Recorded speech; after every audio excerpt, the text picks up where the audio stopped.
स्वागत है साथियों, आप सभी का एक बार फिर से। भारत और इंग्लैंड के बीच 5 टेस्ट मैचों का सीरीज 20 जून से स्टार्ट होने वाला है। इस बीच भारतीय टीम इंग्लैंड पहुंच चुकी है और अपनी प्रैक्टिस को स्टार्ट कर दिया है। साथियों, एक बार फिर से इंडियन स्क्वाड में बदलाव हुआ है। 4 नए खिलाड़ी जो कि इससे पहले वाले स्क्वाड में नहीं थे, उनको शामिल कर लिया गया है और अब जाकर के भारतीय जो टीम है वो पूरी तरीके से मैच्योर और एक अच्छे लेवल की टीम बन पाई है।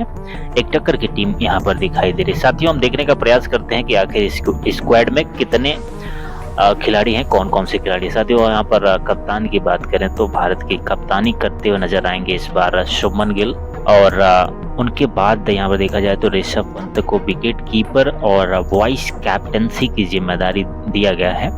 साथियों, यहाँ पर तीसरे नंबर के जो खिलाड़ी हैं वो यशस्वी जायसवाल हैं। यशस्वी जायसवाल इस स्क्वाड में भी हैं और इसके पहले जो स्क्वाड जारी हुआ था उसमें भी थे। केएल राहुल को इसमें शामिल कर लिया गया है। पिछले वाले स्क्वाड में केएल राहुल नहीं थे। साई सुदर्शन जो कि इसमें भी हैं, पिछले वाले स्क्वाड में भी रखा गया था। अभिमन्यु ईश्वरन भी इसमें मौजूद हैं और पिछले इसके पहले जो स्क्वाड था उसमें इनको कप्तान की भूमिका दी गई थी। कुछ मैचों के लिए परमानेंट कैप्टनसी इनको नहीं दिया गया था। अभी भी मौजूद हैं टीम में। करुण नायर हैं, यहाँ पर नीतीश कुमार रेड्डी हैं, रविंद्र जडेजा को भी इस स्क्वाड में शामिल कर लिया गया है और दूसरे विकेट कीपर के रूप में ध्रुव जुरेल भी टीम में मौजूद हैं। इसके बाद साथियों, वाशिंगटन सुंदर का भी नाम यहाँ पर दिखाई दे रहा है। शार्दुल ठाकुर भी इस टीम के हिस्सा हैं। जसप्रीत बुमराह को भी ला दिया गया है। पिछले वाले स्क्वाड में बुमराह की मौजूदगी नहीं थी। मोहम्मद सिराज हैं और इनके बाद जो नेक्स्ट बॉलर हैं वो हैं प्रसिद्ध कृष्णा और आकाशदीप हैं। अर्शदीप सिंह को भी अब रखा गया है इसमें। ये पिछले वाले स्क्वाड में भी थे अर्शदीप सिंह और इसमें भी हैं। और आखिर में यहाँ पर अब कुलदीप यादव को भी शामिल कर लिया। पिछले स्क्वाड में इनको नहीं रखा गया था।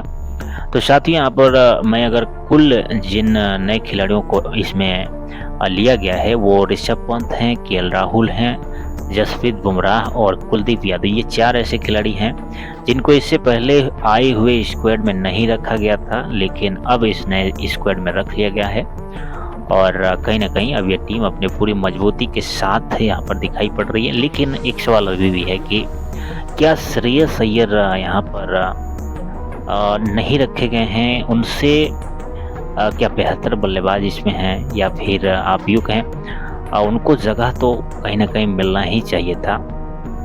ऑल्टरनेट बिल्कुल खिलाया जा सकता था क्योंकि उनकी जो परफॉर्मेंस आप देखें तो वर्ल्ड कप 2023 से उनकी बल्लेबाजी कंसिस्टेंसी के साथ हुई है कि हर कोई ये कह सकता है कि बहुत शानदार उनकी बल्लेबाजी रही है।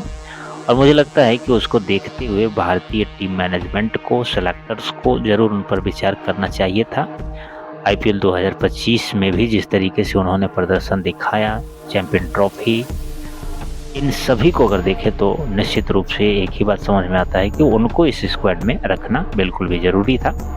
एक और चीज़ ये है कि पिछला स्क्वाड जो था उसमें ईशान किशन को रखा गया था, लेकिन इस नए स्क्वाड में ईशान किशन को अब बाहर कर लिया गया है।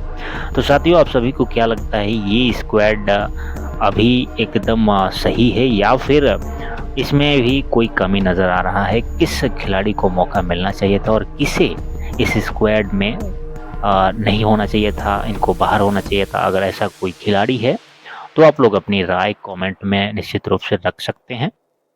फिलहाल साथियों, इस वीडियो को यहीं पर रोकते हैं। धन्यवाद।